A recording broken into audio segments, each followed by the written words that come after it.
Clip number 859۔ اس clip میں سورہ انبیاء کی آیت نمبر 57 سے لے کر 65 تک کی تلاوت، ترجمہ اور تفسیر قرآن صراط الجنان آپ سماعت فرمائیں گے۔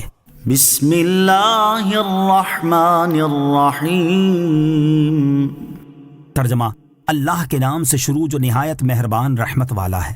وَتَاللَّهِ لَأَكِيدَنَّ أَصْنَامَكُمْ بَعْدَ أَن تُوَلُّوا مُدْبِرِينَ فَجَعَلَهُمْ جُذَاذًا إِلَّا كَبِيرًا لَهُمْ لَعَلَّهُمْ إِلَيْهِ يَرْجِعُونَ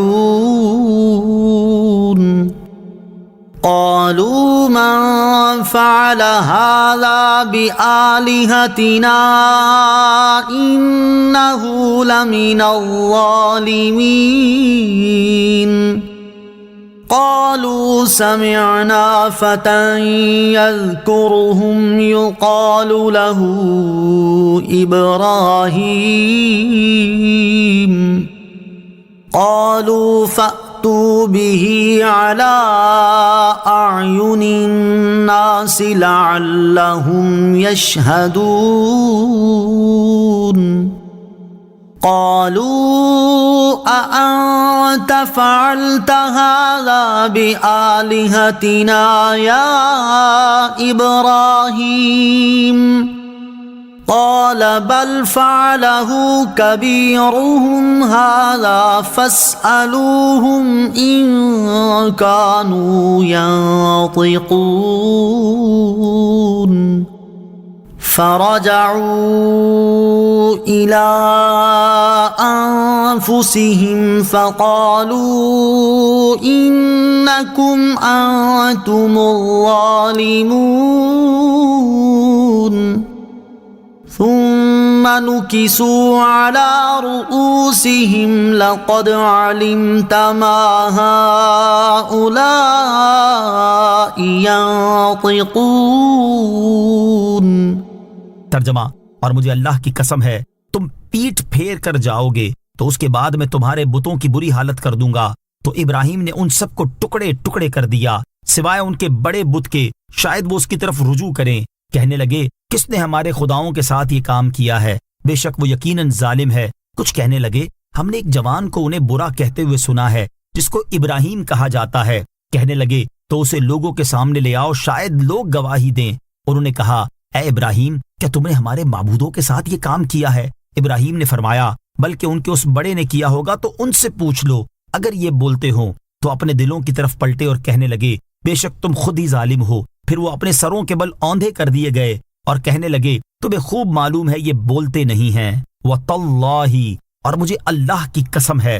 اس آیت اور اس کے بعد والی 7 آیات میں جو واقعہ بیان کیا گیا ہے اس کا خلاصہ یہ ہے کہ حضرت ابراہیم علیہ السلام کی قوم کا ایک سالانہ میلہ لگتا تھا، اور وہ اس دن جنگل میں جاتے اور وہاں شام تک لہو و لعب میں مشغول رہتے تھے۔ واپسی کے وقت بت خانے میں آتے اور بتوں کی پوجا کرتے تھے۔ اس کے بعد اپنے مکانوں کو واپس جاتے تھے۔ جب حضرت ابراہیم علیہ السلام نے ان کی ایک جماعت سے بتوں کے بارے میں مناظرہ کیا تو ان لوگوں نے کہا، کل ہماری عید ہے، آپ وہاں چلیں اور دیکھیں کہ ہمارے دین اور طریقے میں کیا بہار ہے اور کیسے لطف آتے ہیں۔ چنانچہ جب وہ میلے کا دن آیا اور آپ علیہ السلام سے میلے میں چلنے کو کہا گیا تو آپ عذر بیان کر کے رہ گئے اور میلے میں نہ گئے۔ جب وہ لوگ روانہ ہو گئے، جب ان کے پاکی ماندہ اور کمزور لوگ جو آہستہ آہستہ جا رہے تھے گزرے تو آپ علیہ السلام نے فرمایا، میں تمہارے بتوں کا برا چاہوں گا۔ آپ کی اس بات کو بعض لوگوں نے سن لیا۔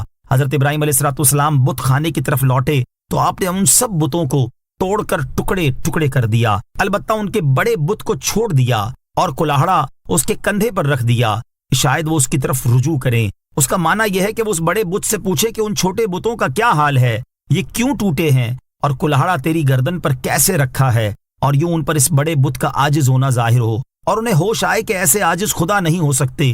یا یہ معنی ہے کہ وہ حضرت ابراہیم علیہ السلام سے دریافت کریں اور آپ کو حجت قائم کرنے کا موقع ملے۔ چنانچہ جب قوم کے لوگ شام کو واپس ہوئے اور بت خانے میں پہنچے اور انہوں نے دیکھا کہ بت ٹوٹے پڑے ہیں تو کہنے لگے، کس نے ہمارے خداؤں کے ساتھ یہ کام کیا ہے؟ بے شک وہ یقیناً ظالم ہے۔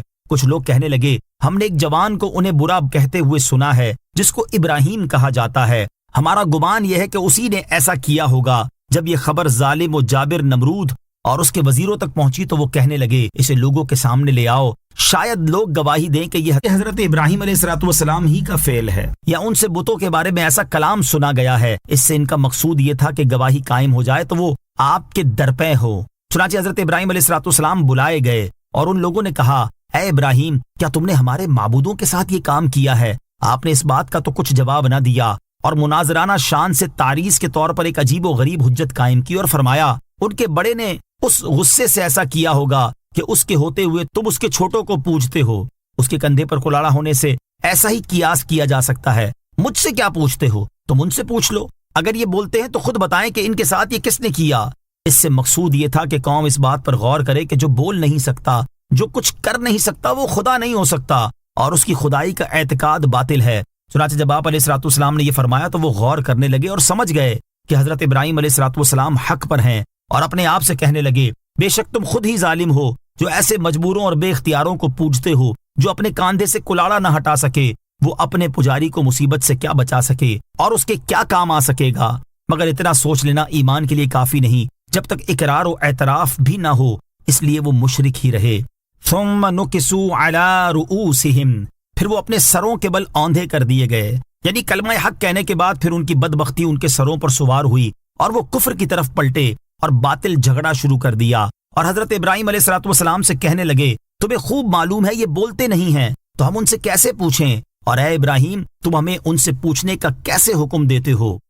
صلو علی الحبیب صلی اللہ تعالی علی محمد صلی اللہ تعالی وسلم۔ مجھے اپنی اور ساری دنیا کی لوگوں کی اصلاح کی کوشش کرنی ہے انشاءاللہ عز و جل۔